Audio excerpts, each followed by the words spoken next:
Hello there, everybody. Today's drawing will be focusing on the spring season with some characteristics of the spring season like bees, butterflies, flowers, and plants. And we're gonna make it extra cheerful by adding a rainbow, a person, and a dog. Start out with writing the title. This is the spring season. At any point in this video, remember that you can pause, you can rewind, or you can replay any part of this video if you think that I'm going a little bit too fast and you would like to watch it again and try things out again.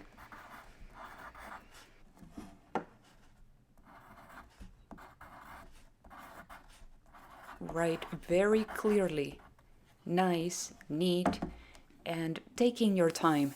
You do not have to be in a hurry for this. After the title, you can draw the line from one edge of the paper to the other side that will separate the title from the drawing. Remember that we left enough space at the top so that you can make a really big drawing at the top. I use my fingers on the paper to decide how big the head, the body, and the legs will be on the paper. The bigger they are, the better that anybody will be able to see all the details, like a really cool t-shirt or the color of the eyes. I use the letter U for the face, and then I draw the neck, which is also like another letter U. After that, I'm going to make sure that the shoulders are separated from the head. The shoulders cannot be touching the head.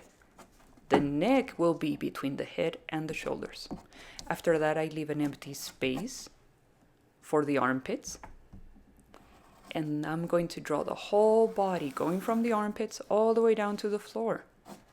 The body is connected to the legs.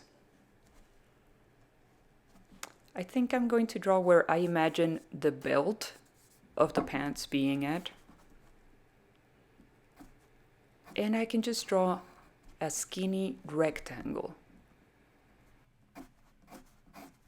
When you are ready to add more details to this, you can draw the belt buckle being in the shape of a square, a circle, or a heart. Any shape would be really cool to have. After that, I just draw some short sleeves. And remember that from the short sleeves, the arms will come down all the way down to where the pockets in your pants are. That's where the pockets have to be. They will be going from the belt to the outside of the pants.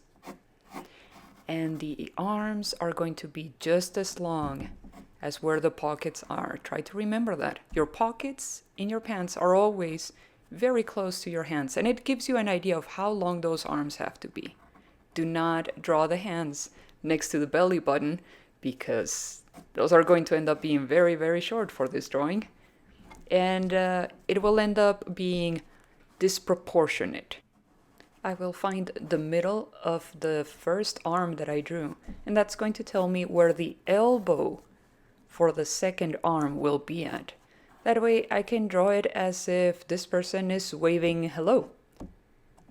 Remember that the elbows have to be at the same place. Both of your elbows are at the same height on your body. I'm going to make sure that the first part of the arm before the elbow is the same length as the second part of the arm. Now I'm going to try and draw the hand, and I'm going to erase it and try again. It just really looked like people don't really say hello like that. I'm going to try again. I draw where the palm of the hand would be and the fingers coming out from it, and it's still looking as if... I'm going to erase it and try again. I'm looking at my own hand. I'm comparing how do people wave hello without the hand looking like it's broken. I think I'm going to try and draw the hand going in the same direction as the arm. I draw the palm, coming out from the palm, the thumb, and from the palm, the other fingers. It's almost like a mitten, and it looks so much better. I think I'm going to leave it like that.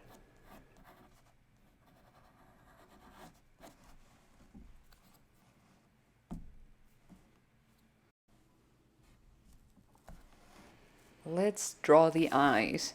The eyes cannot be at the top of the head, but rather in the middle of the face. You can draw any style of eyes you wish. On top of each eye, an eyebrow, a smile, and the nose between those two eyes. The ears go next to the eyes also. That chin, I'm not so sure about it. I think I'm going to try drawing it again. And if I don't like it, I can always erase it. I'm going to erase the lines that I don't like. That's why sometimes I will add many, many lines and then I can just erase the ones that I don't want to keep anymore.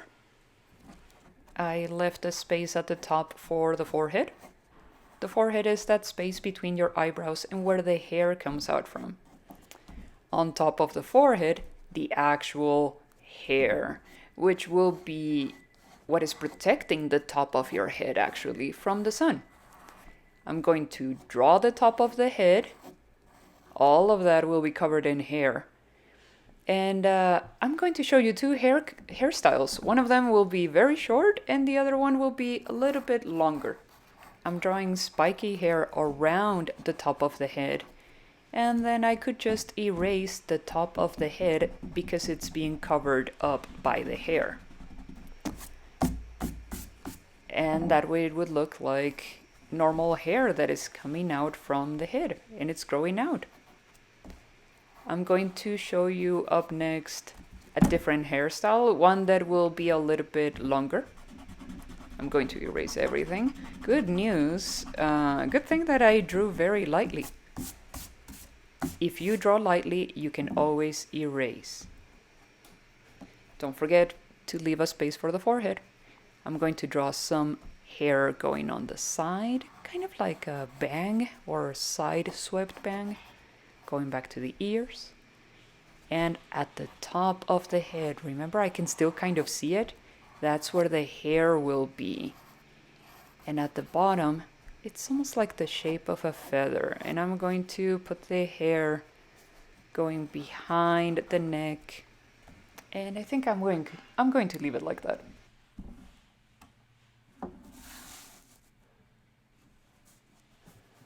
Now I'm going to focus on other details of the drawing. I'm just checking to make sure that the legs are about the same size, the two of them. My drawing does not need to be perfect. It does not need to be perfect. And so you are going to see that even one of the shoes will end up being just a little bit bigger than the other. But it's going to be okay. I prefer that my drawing looks finished than looking perfect, because if I just stay and try to fix every single detail and every mistake in my drawing, I will never finish this. Also, I have found that when I'm trying to fix every single mistake in my drawing, sometimes I will end up being upset. And I prefer to be happy and drawing than being upset and making mistakes all the time and trying to fix them and make them perfect. And then I'll still be very, very upset and angry. So just enjoy the process. Try again. I would say try once or twice to see if it works. And if it doesn't work, skip it or take a break from your drawing until you are no longer upset. For the head of the dog, I drew the letter U, a triangle that's pointing down, 2 letter U's for the mouth, 1 for where the tongue comes out, and 2 long floppy ovals that are going to be the ears. The collar at the neck can be a rectangle, and then you can just connect it through a letter U to the hand. That way there's the pet and then there's a pet owner. This could be easily turned into a dog or a cat, depending on what you would like to draw. Take your time on what you are drawing, and don't forget to draw the tail.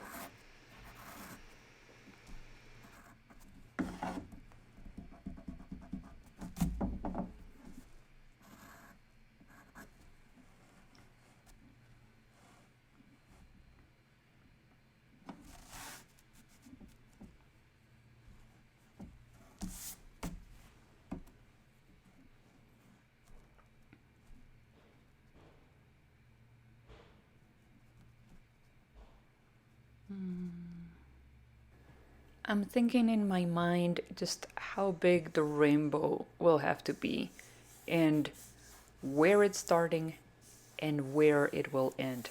I practice it before I draw it, and then I finally draw it. And I'm going to draw some clouds where the rainbow will be starting and ending. I have found that that helps me in organizing where to put the rainbow. I will leave the same space between each of the sections of the rainbow. I think this rainbow will only have about 3 colors because I don't have space for more. But if you have space or if you want to go for it, you can draw as many sections as you wish. A zigzag will be for the grass. And of course, you can add more details on the ground too. You could have some streets, you could have a sandbox, a sidewalk. You can add many other details to this drawing on the ground. I think I'm still thinking in my mind what else I can add to use up all the space in my drawing. I have decided to draw 2 bushes, which look pretty much like clouds too. And I think I'm going to make them really, really cute by drawing faces. I think I'm going to do that. Just draw faces on everything and make them all very, very happy.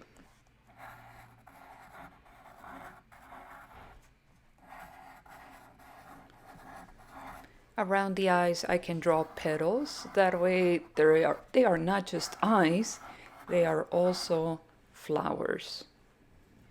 And I think I'm going to do the same thing on the clouds themselves. They're going to have a face there too. That smile is going to be like a chimuelo smile, a smile that lost a tooth, or that only has 1 tooth actually.